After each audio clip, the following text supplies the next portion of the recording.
C'est le premier chapitre donc dont je vous parle, la révélation de la sagesse de Dieu. Donc avec Père Bernard, nous venons d'entrer, grâce à l'introduction de l'encyclique Fides et Ratio, dans le cœur de ce texte qui est à la fois difficile et lumineux. Donc Jean-Paul II, dans cette introduction, exprime sa conviction qui s'enracine dans l'histoire de l'humanité que l'homme est en quête du sens profond de sa vie. Il rappelle que l'Église, en annonçant Jésus-Christ qui est chemin, vérité et vie, répond à cette soif de l'homme en lui apportant le don de la vérité ultime sur sa vie. Pour autant, si son point de départ est la révélation chrétienne, il ne déprécie pas l'approche philosophique. Père Bernard vient de dire qu'il en avait même une grande estime. On sait qu'il a été professeur de philosophie. Donc il ne déprécie pas cette approche philosophique qui manifeste le désir d'absolu de l'homme et sa certitude d'être fait pour la vérité. Mais il pointe les carences de la philosophie contemporaine qui, trop souvent, ne croit plus possible l'accès de la raison à une vérité qui transcende l'homme et qui, ce faisant, est incapable de répondre à la soif d'absolu du cœur humain. L'intention de son encyclique apparaît alors clairement que philosophie et théologie, raison et foi s'interpénètrent, s'enrichissent mutuellement pour un vrai renouveau de l'une et de l'autre, et ainsi pour que la soif de l'homme puisse être véritablement comblée. Et c'est vraiment à la lumière de cette intention que prend sens toute l'encyclique, et particulièrement donc ce premier chapitre dont je dois vous parler, la révélation de la sagesse de Dieu. Alors c'est un chapitre qui est relativement court, 9 numéros, donc les numéros 7 à 15, qui se scindent eux-mêmes en deux parties, dont nous suivrons l'ordre. Alors vous avez les numéros 7 à 12, qui est Jésus révèle le Père, et les numéros 13 à 15, la raison devant le mystère. Donc la première partie, Jésus révèle le Père, on peut dire que Jean-Paul II met davantage l'accent sur la révélation, et dans la deuxième partie, eh bien, on voit déjà l'articulation entre la révélation et la philosophie, entre la foi et la raison. Donc, première partie, les numéros 7 à 12, Jésus révèle le Père. Alors, Jean-Paul II nous invite d'abord à accueillir la spécificité de la révélation chrétienne qui ne saurait se confondre avec l'approche philosophique. L'Église, dit-il, a conscience d'être dépositaire d'un message qui a son origine en Dieu même. Vous trouvez ça au numéro 7. Si la philosophie appréhende la vérité par la voie de la raison, la foi, elle, se caractérise par une rencontre. Ce n'est pas l'homme qui a l'initiative, comme dans la raison et dans l'approche philosophique, mais Dieu lui-même qui vient à la rencontre de l'homme. Jean-Paul II y insiste, car cette initiative divine manifeste déjà quelque chose du mystère divin. En tant que source d'amour, Dieu désire se faire connaître. Alors ensuite, de manière très synthétique, Jean-Paul II donne quelques repères pour situer l'articulation entre raison et foi dans la grande tradition de l'Église. Au long des siècles, le magistère a défendu l'idée d'une connaissance propre à la foi, précisément fondée sur la révélation de Dieu, qui ne peut ni se tromper ni nous tromper. Cette connaissance ne s'oppose pas, bien au contraire, à la connaissance propre à la raison humaine, capable par nature d'arriver jusqu'au Créateur. Entre les deux ordres de vérité, et c'est vraiment ce que Jean-Paul II cherche à nous découvrir par cette encyclique, il y a distinction sans opposition. Et il s'appuie sur le Concile Vatican II, comme l'a bien mis en lumière le Concile Vatican I, comme l'a bien mis en lumière le Concile Vatican I, la philosophie évolue dans l'ordre de la raison naturelle et la foi, dans la mesure où elle suppose la grâce, dans l'ordre surnaturel. Donc, après avoir rappelé cette distinction entre les deux ordres de connaissance, Jean-Paul II ensuite consacre les numéros 10 à 12 à l'inscription de la révélation dans l'histoire humaine pour en tirer des conséquences au plan philosophique. Ici, Jean-Paul II s'appuie sur la constitution du Concile Vatican II, Dei Verbum. Par la révélation chrétienne, alors là je vous cite Dei Verbum au numéro 2, que Jean-Paul II rappelle dans son encyclique. La vérité profonde sur l'homme, sur Dieu, aussi bien que sur le salut de l'homme, se met à briller pour nous dans le Christ, qui est à la fois le médiateur et la plénitude de toute la révélation. L'incarnation du Christ doit nous interpeller sur l'importance du temps. Et Jean-Paul II emploie le « je ». J'éprouve le besoin de réaffirmer avec force que dans le christianisme, le temps a une importance fondamentale. Pourquoi une telle insistance sur le temps ? Car l'histoire humaine constitue précisément le cadre dans lequel se déploie la révélation chrétienne. Au numéro 11, Jean-Paul II nous dit « La vérité que Dieu a confiée à l'homme sur lui-même et sur sa vie s'inscrit dans le temps et dans l'histoire. » Et Jean-Paul II redit un peu plus loin « L'histoire devient le lieu où nous pouvons constater l'action de Dieu en faveur de l'humanité. » Précisément parce que Dieu nous rejoint dans le temps et dans l'histoire, dit Jean-Paul II, la révélation chrétienne est capable d'embrasser tous les hommes et tous les temps, et elle est capable de parler à l'homme, quelle que soit sa culture, et d'interpeller sa raison. Relevons l'enthousiasme de Jean-Paul II pour parler de ce grand mystère. Donc, je vous dis ce que dit Jean-Paul II. L'Éternel entre dans le temps, le tout se cache dans le fragment, Dieu prend le visage de l'homme. Et soulignons enfin, en conclusion de ce premier développement, la conviction de Jean-Paul II, déjà évoquée dans l'introduction de l'encyclique, et que Jean-Paul II rappelle avec force, au numéro 12, « Par cette révélation est offerte à l'homme la vérité ultime sur sa vie et sur le destin de l'histoire. » Vous trouvez ça donc au numéro 12. Alors maintenant, j'en arrive au deuxième développement.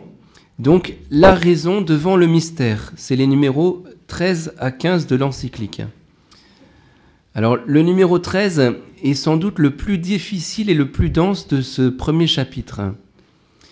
Donc, après avoir, dans un premier temps, mis en valeur les deux ordres de connaissance et la spécificité de la foi chrétienne, Jean-Paul II s'attache à montrer que la foi, tout en étant distincte de l'approche philosophique, en ce qu'elle est une réponse d'obéissance à Dieu, n'est contraire ni à la liberté, ni à la raison. Au contraire, la foi les porte à leur plein accomplissement. Avec son autorité de pape, Jean-Paul II affirme avec force « Dans la foi, la liberté n'est donc pas seulement présente, elle est exigée. Et c'est même la foi qui permet à chacun d'exprimer au mieux sa liberté. Autrement dit, la liberté ne se réalise pas dans les choix qui sont contre Dieu. » Donc, si la foi est au service de la liberté, elle est aussi au service de la raison. Les signes présents dans la révélation viennent aussi en aide à la raison qui cherche l'intelligence du mystère. Ils servent à effectuer plus profondément la recherche de la vérité et à permettre que l'esprit, de façon autonome, scrute l'intérieur même du mystère. L'adhésion à la révélation est donc un acte qui engage la raison, car il y a des signes de crédibilité qui accompagnent l'acte de foi. Le Dieu qui se fait connaître dans l'autorité de sa transcendance absolue apporte aussi des motifs pour la crédibilité de ce qu'il révèle. En fait, l'acte de foi nous ouvre à une vérité plus grande que nous et à laquelle on adhère, car on reconnaît avec notre raison qu'elle vient de Dieu. Et cette conviction de Jean-Paul II rejoint celle d'un certain nombre de philosophes chrétiens. Alors je vous donne l'exemple de Maurice Blondel, que Jean-Paul II appréciait particulièrement. Donc Maurice Blondel qui a vécu entre 1861 et 1949. Et donc il fait partie de ces philosophes, on peut dire, qui ont creusé l'interaction entre raison et foi, qui ont vu qu'il n'y avait pas d'opposition entre raison et foi, mais complémentarité, et ils ont vu que cette interaction était féconde, qu'elle permettait vraiment à la raison d'être pleinement elle-même, et à la foi de se servir de la raison pour être davantage comprise. Par la foi, la raison s'ouvre à ce qui la dépasse, et simultanément, les réponses apportées par la foi éclairent les contradictions de la raison close sur elle-même. Et Maurice Blondel montre que la philosophie se heurte dans sa recherche à des murs qui justifient son ouverture à la révélation chrétienne. Alors il prend plusieurs exemples. Peut-être le plus frappant, c'est la question du mal. Donc sur le plan purement philosophique, sur le plan de la raison seule, on voit bien qu'on ne peut pas arriver à des réponses satisfaisantes. Mais si la philosophie s'ouvre au mystère de la rédemption, eh bien, ce mystère de la rédemption lui apporte une réponse lumineuse à cette question du mal. C'est vraiment la conviction profonde de Jean-Paul II. Tout en étant bien distincts, foi et raison sont donc appelés à s'enrichir mutuellement. Aussi Jean-Paul II invite-t-il, au-delà de la fausse opposition entre foi et raison, à découvrir que la révélation peut être un puissant stimulant pour la recherche philosophique. En découvrant quelque chose du mystère de Dieu et du mystère de l'homme, en faisant entrer dans notre histoire une vérité universelle et ultime, la révélation vient éclairer la raison et contribue à élargir le champ de sa réflexion au-delà des frontières de ce monde, sans qu'elle puisse pour autant prétendre à une pleine compréhension du mystère. Donc, si on reprend le mystère du mal, eh bien, le mystère du mal reste un mystère, même si la philosophie s'ouvre aux lumières de la foi.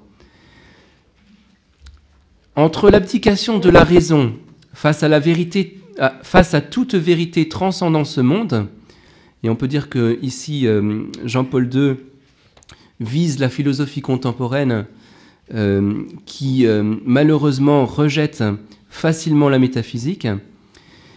Et puis, alors l'autre extrême, la prétention de la raison à coïncider avec la vérité absolue, comme dans la philosophie de Hegel qui disait que la religion n'était qu'une étape et que la raison par elle-même allait être capable de redécouvrir toutes les vérités contenues dans la révélation.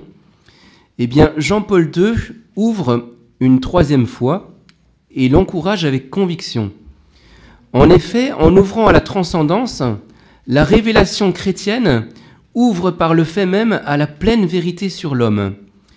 La vérité de la révélation chrétienne, que l'on trouve en Jésus de Nazareth, permet à quiconque de recevoir le mystère de sa vie.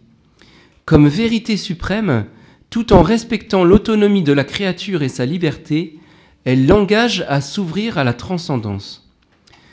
Tout en affirmant cela, Jean-Paul II fait preuve de réalisme.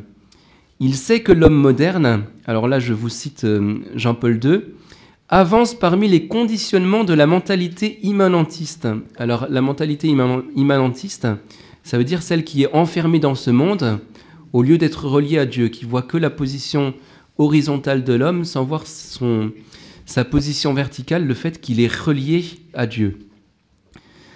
Donc l'homme avance parmi les conditionnements de la mentalité immanentiste et les impasses d'une logique technocratique. Mais le réalisme de Jean-Paul II est optimiste. Si l'homme contemporain est réduit à sa dimension purement horizontale, Jean-Paul II a conscience et confiance que dans l'obscurité des temps que nous vivons, la révélation chrétienne est la vraie étoile sur laquelle s'oriente l'homme. Elle est l'ultime possibilité offerte par Dieu pour retrouver en plénitude le projet originel d'amour commencé à la création. Concluons avec les mots de Jean-Paul II. À la lumière de ces considérations, une première conclusion s'impose. Donc vous le trouvez en conclusion de ce premier chapitre au numéro 15. Jean-Paul II dit « La vérité que la révélation nous fait connaître n'est pas le fruit mûr ou le point culminant d'une pensée élaborée par la raison.